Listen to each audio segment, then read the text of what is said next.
this is a very new topic. Basically, it's the first time in this setup that I'm doing it, and that's always interesting because LLKD is always the place where I try new stuff. So please provide feedback afterwards, so I know what I can change and what I can do. You know, whenever you work on a new session, on a new setup, there are some things that, you know, are harder to work with than with other areas. And for this session, and for me preparing it, it was actually not to get addicted by the exercises that I tried. There are a couple of games also on your phones that are super addictive and that get you in that state of flow, where you can actually, like, you know, lose yourself and be in that game until your battery runs out. So I did not pick these games in that group, but just if you want to try, there are like two basically free games. If you have too much time on your hands, go ahead. I picked that one then for group exercises, just because Sudoku is not as addictive, I think, as some of the games that we can find on our phones. Yeah, so why me? Why I'm doing this talk? I'm a Kanban trainer, and interestingly enough, I was giving a session in Munich at OOP conference in January, and one of the organizers asked me if I was willing to do like a 20 by 20, like a pechachka, on any kind of topic. And I was like, yeah, sure. I don't have anything in mind, but you know, I'll pick something. And he was like, yeah. Well, just tell me one word, at least one word, so we know a direction of your 20 by 20 to go. And I was like, well, let's take one of the practices. I go with flow. And well, you know, the 6 core practices that we know in Kanban, actually the management of flow. But as soon as I started reading up on other topics that are connected with flow, I stumbled upon the work of Mihai Csikszentmihalyi, who wrote like lots and lots of books about that state of flow that we can be in when we get really, you know, sucked into a topic, and that's plain amazing. So I read like quite many of his books, and I thought like, okay, I'm not going to do that 20 by 20 about like the management of flow or you know, product flow or something, but actually about that state of flow that we sometimes even get in when we do our day-to-day work, our jobs.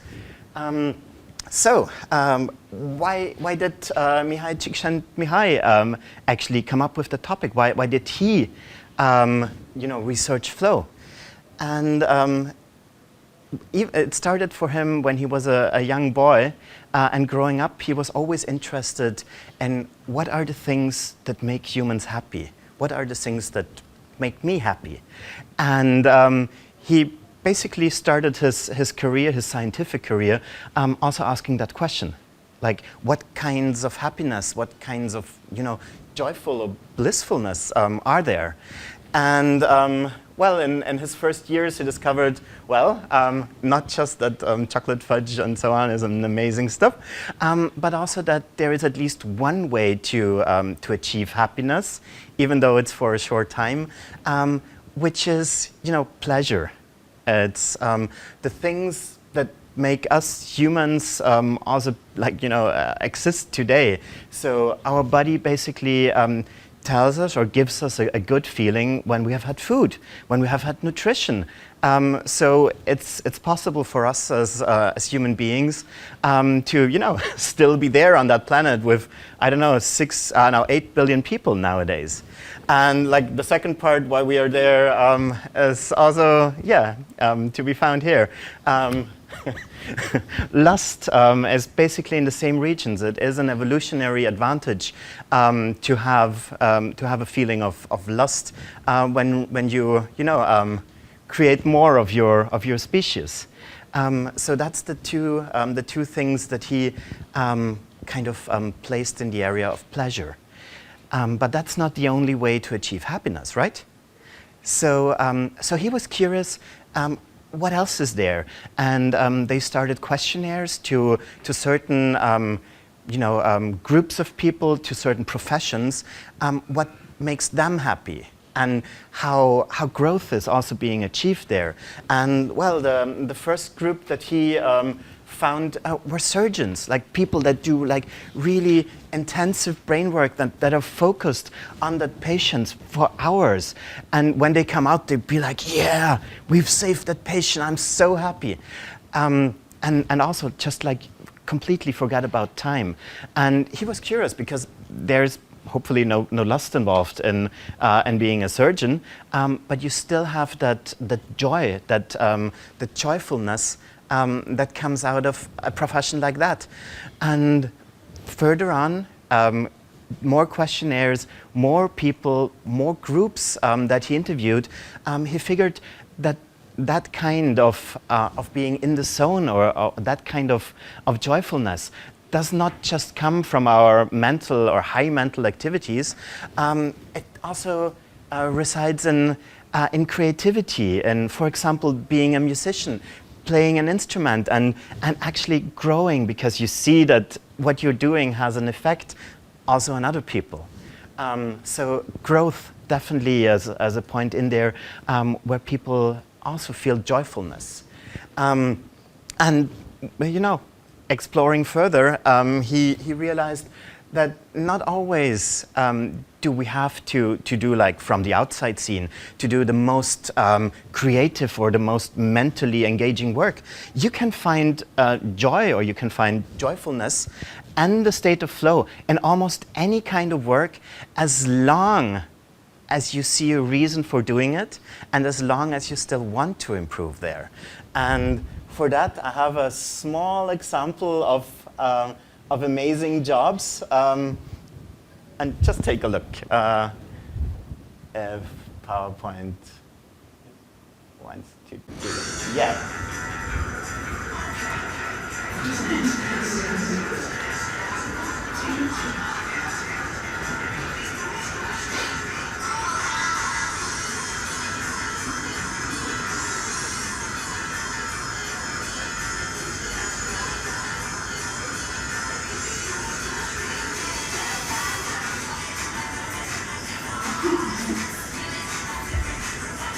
Teamwork.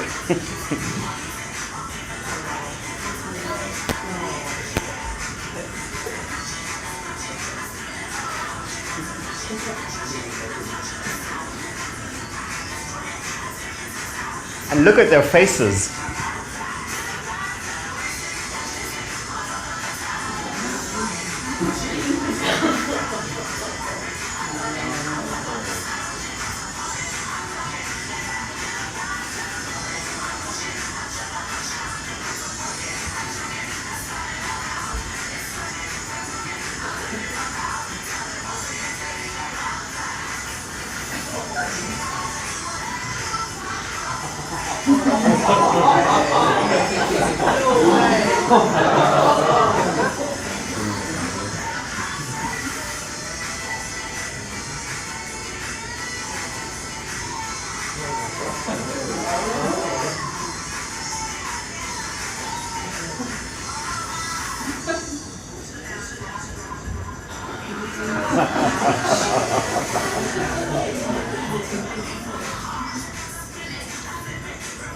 Humans against machines.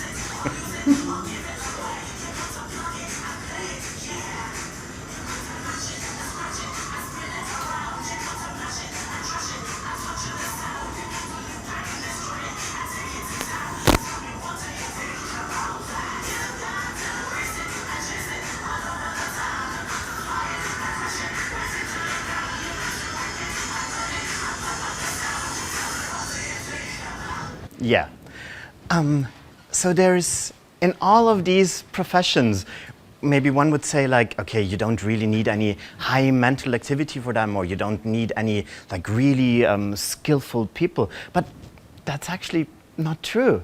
It's like if you looked at these people, they were totally amazed by what they do, even though like it might not be seen by others as like the most skillful job in the world. So we find that meaning in our jobs for ourselves. And well, at points, you get into a YouTube video just because you do your job that amazingly well. So Csikszentmihalyi was interested, like, what happens to us in that state of flow, and luckily nowadays, we have sensors. We can check our brain waves and stuff, and like this is basically a normal reading of the alpha waves of our brains. And well, just compare them to the alpha waves of people that are, in flow. Much more engagement, much more activity in the brain. We usually can't exactly tell what is the perfect difference between them. But you see, there is something different in the brain when we are in a state of flow.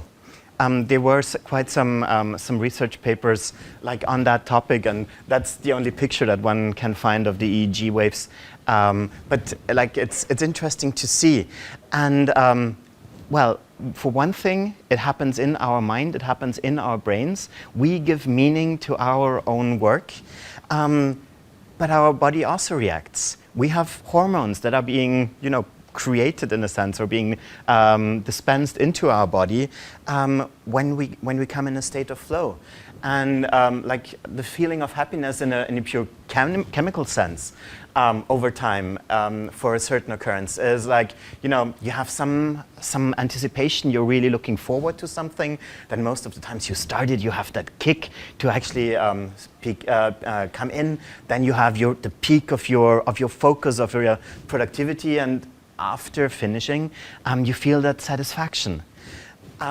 So how does that translate to our hormones? Well, first and foremost, the start, you have the adrenaline, you have the rush, you have that thing that focuses you, sometimes focuses you more than is actually good for creative work. But then you have other hormones that kick in. You have dopamine, you have endorphin, and in the end, you have the opioids, that basically make you feel that warm and nice satisfaction after you've achieved something. If we take a look at these two parts, basically we see the excitedness beforehand and during doing something. You have the effort, the stress even in there. You have more brain activity when you're in flow. That just makes it bearable. And then afterwards, you always have a phase of relaxation or regeneration. So if we place flow, we would probably find it along these lines. Not so much when the adrenaline rush has kicked in, but when we are in that nice, cozy feeling of pure focus.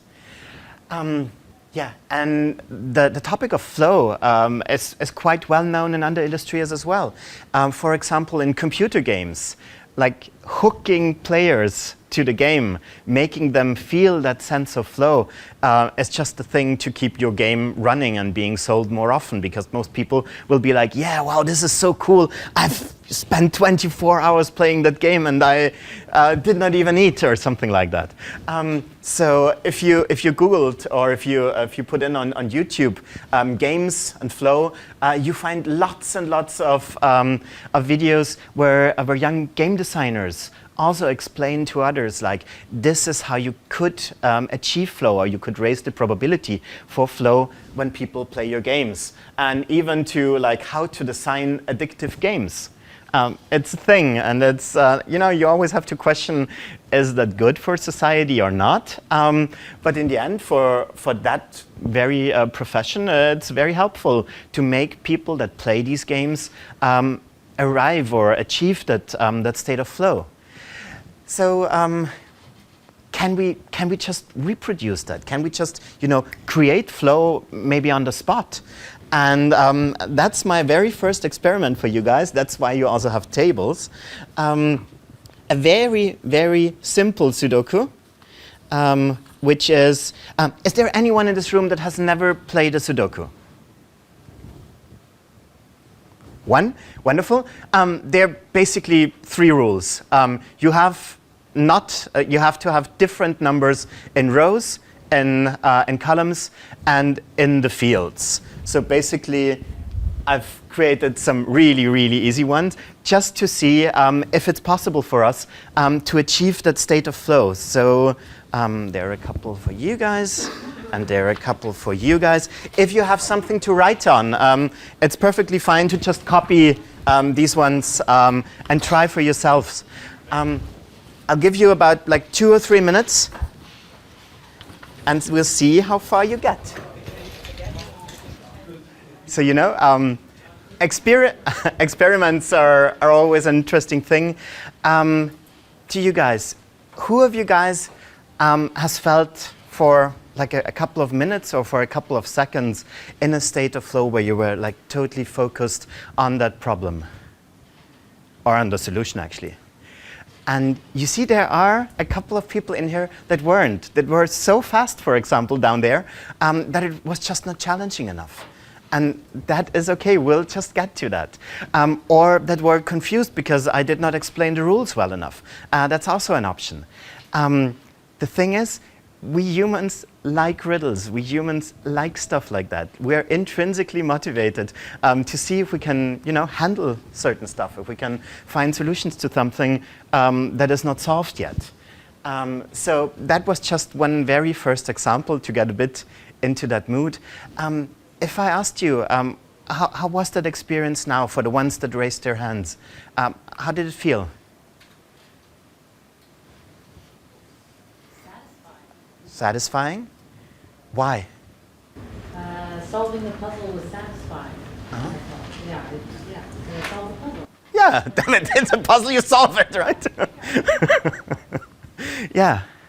I think for me it highlights one of the challenges that I find when I get into flow, as I was sharing with Teddy before we started, because I felt a pressure of I was enjoying it, finding it satisfying, but if you'd stopped me, I would have found frustration because I couldn't finish something that I wanted to do and I was in flow and enjoying.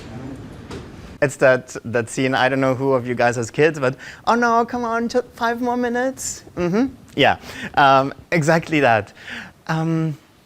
Csikszentmihalyi was then in the 80s working on that topic to basically recreate or to raise the chances to get into a state of flow with almost any kind of work. And he with his team figured out that there are basically 8 building blocks, 8 components that raise the chances for you to achieve that state of flow or to come into the zone. So the first one that they found in all professions, in all areas, was that if you know the way, if you know why you're doing something, and also if you know like the next step and the next step and the next step, if you have enough skills to not be like totally lost in that rock, but to actually see a path through, and you have that goal that you want to achieve. That is one of the ways to raise the chances to get into that state of flow in sports, in our professional careers, in private life, even when, you know, cleaning the windows. So that's number one. It's the goal, and to by heart see the next steps and to just know. The next block is to get instant feedback, to see if something works or not. So for example, in sports or in music, for example, if you hit the wrong note, it's instantaneous that you get the feedback of that if your ear allows you to.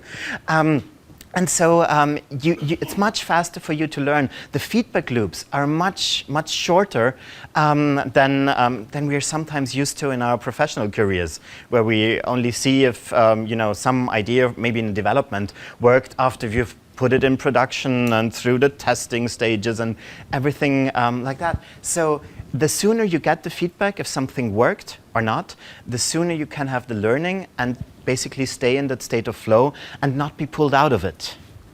Number 3 is finding a balance between the challenges that you face and the skills that you have in a certain context.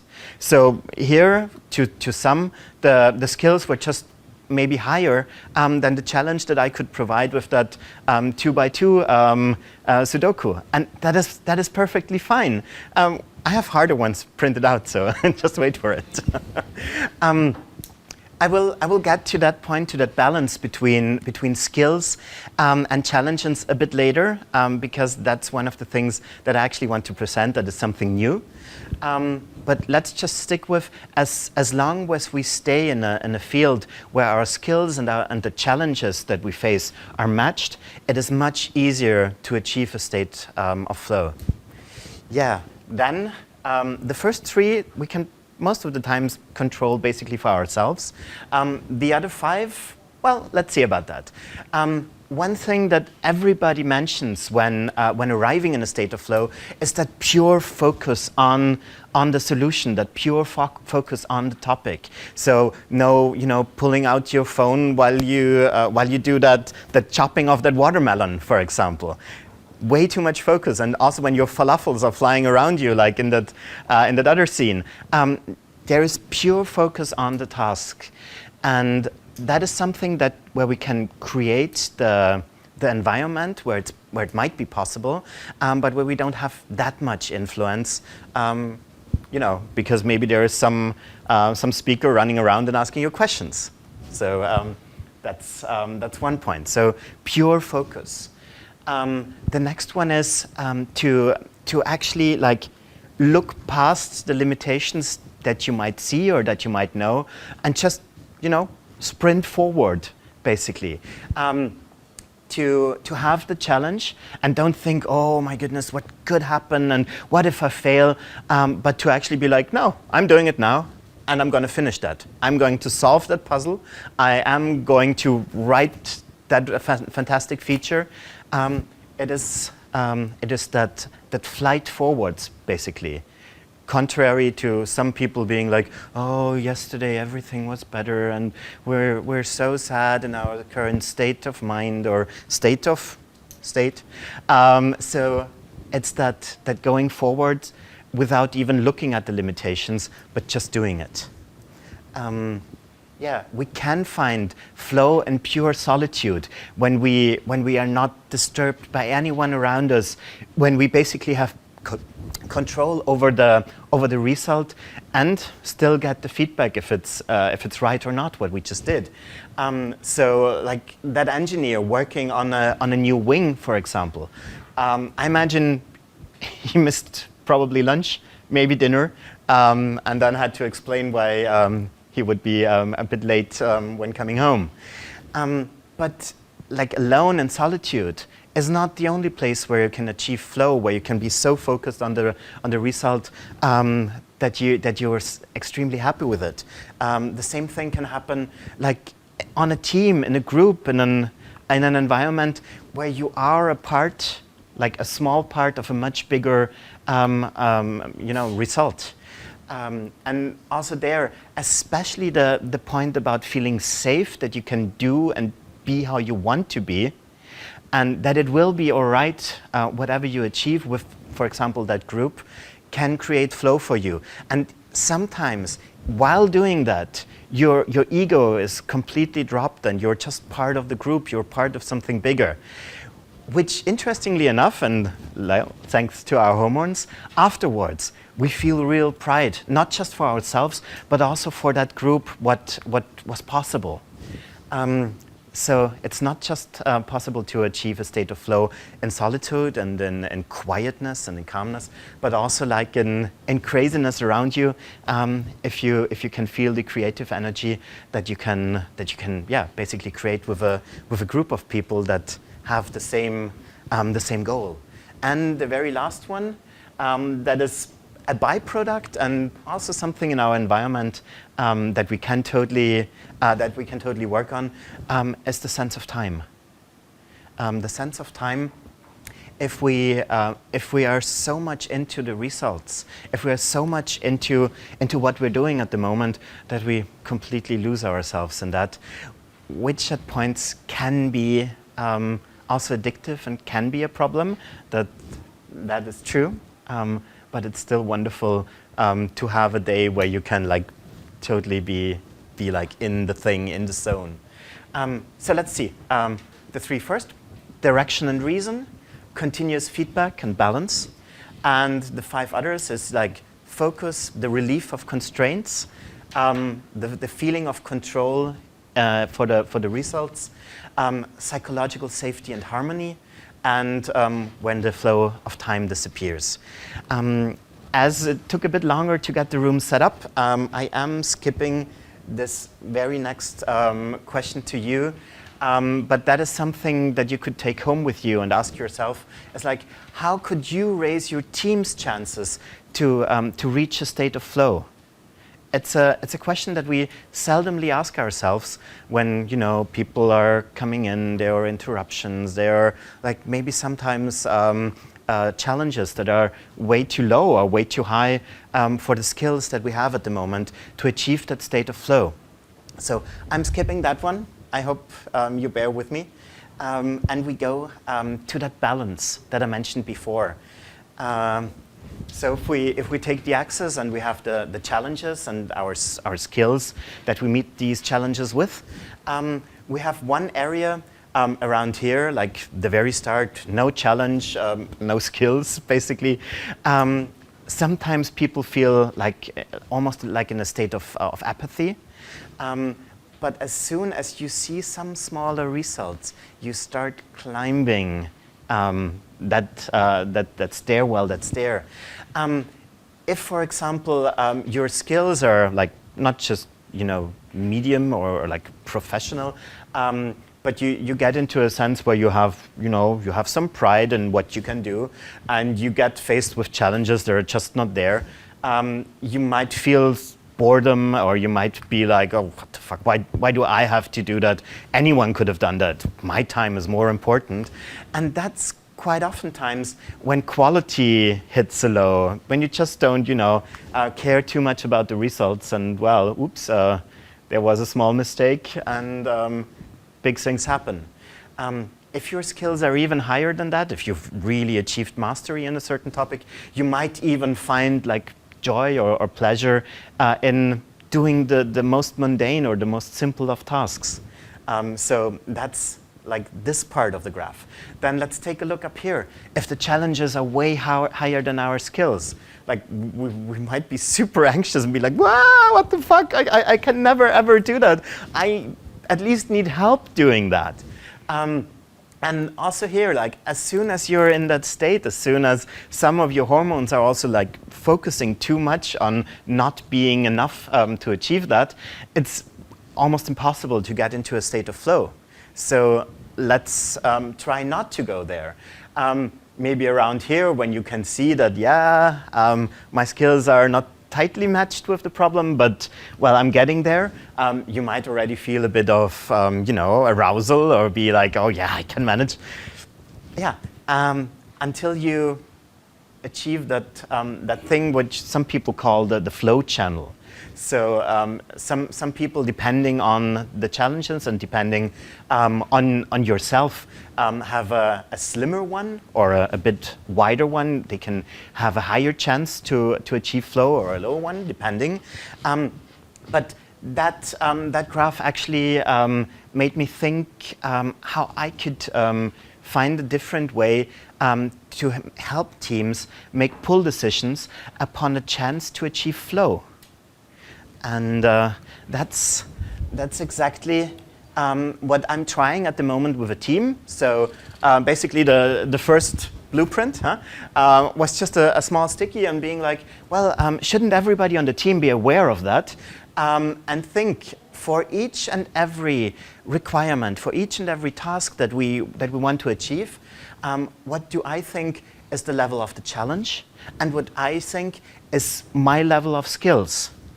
And this way of basically estimating, in a sense, or guessing, is definitely not there to have any kind of sizing for work or anything. So no sizing, and also no evaluation. Like, you know, as a team lead, if you would be like, oh, I thought your skills are higher there, I think that bonus is gone. Yeah, that will probably not help, but I'm sure you've guessed that. So what do I try at the moment with one of my teams? It's basically everybody has a piece of paper, like that template. It's just 4 lines and maybe like 2 arrows, but you don't even need them. And then when discussing, when being in a refinement, or when being in a replenishment meeting, and people come together to actually see, like, are we the right people at the moment to achieve that task?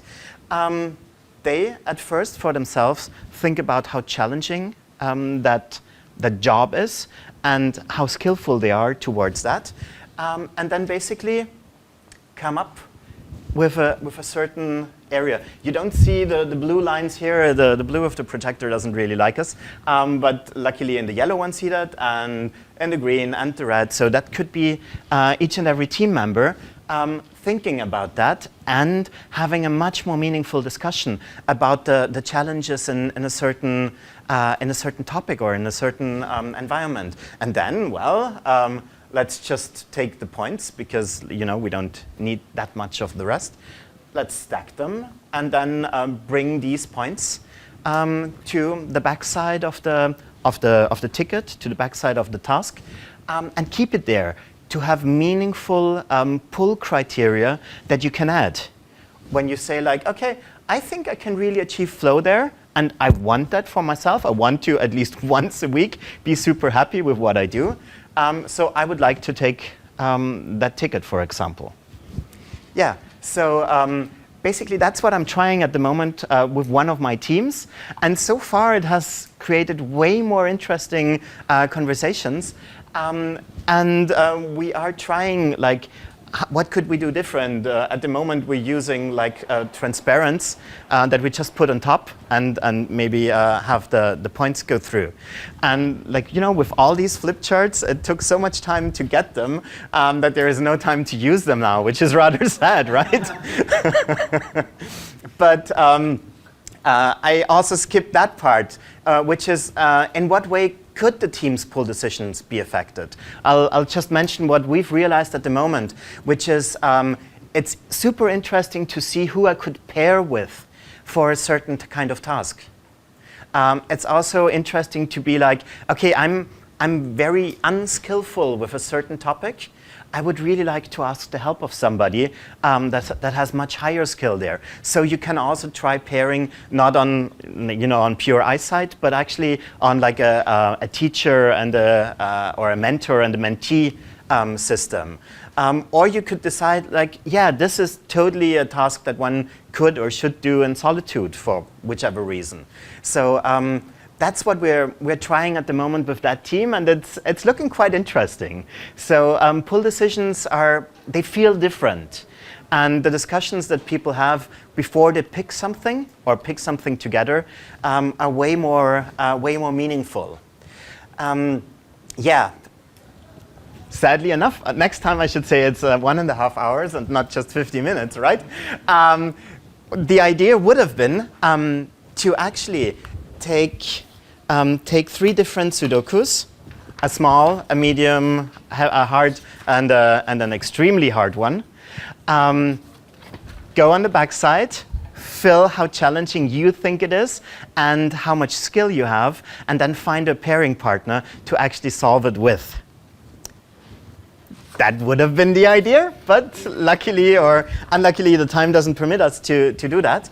I would still love for you to discuss one thing in your group, which is where else or where would you like to use this tool if you think that, hey, that doesn't sound that stupid.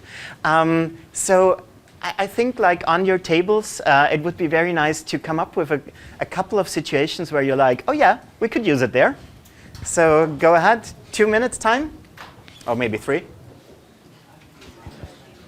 Okay, hit me. What have you figured out?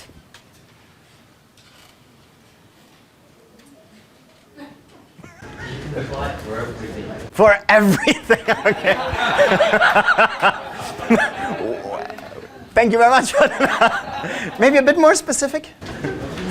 So there's one thing you could do for teams. You could divvy up the tasks. You could then analyse where you're good at, and then you could then prepare people to tackle it. Play some examples.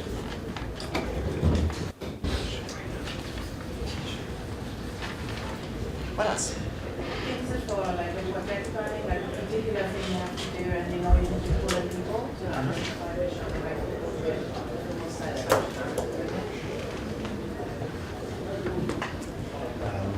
So to choose basically.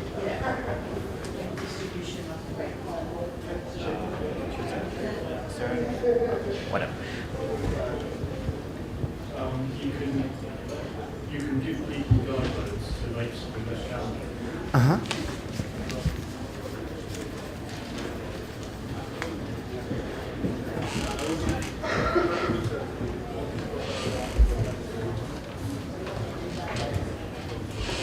Go to the back, yeah.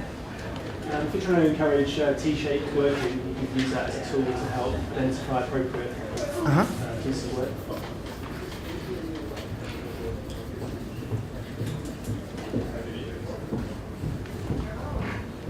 I think I'd probably say the same as Tom, but this idea of seeing your goal and seeing what the next step is, working with the team to make sure that we can see how this next step takes us towards the goal, would possibly be powerful. Maybe what you said, Tom. That's what I heard. Did you say that? How should I put that down? Small steps.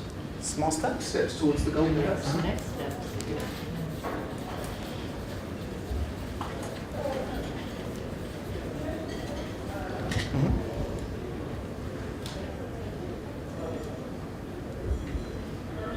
We were discussing transparency. Transparency. Uh-huh. In what way? Between teams, for example, Mm-hmm. ensuring better coordination. What else did you mention?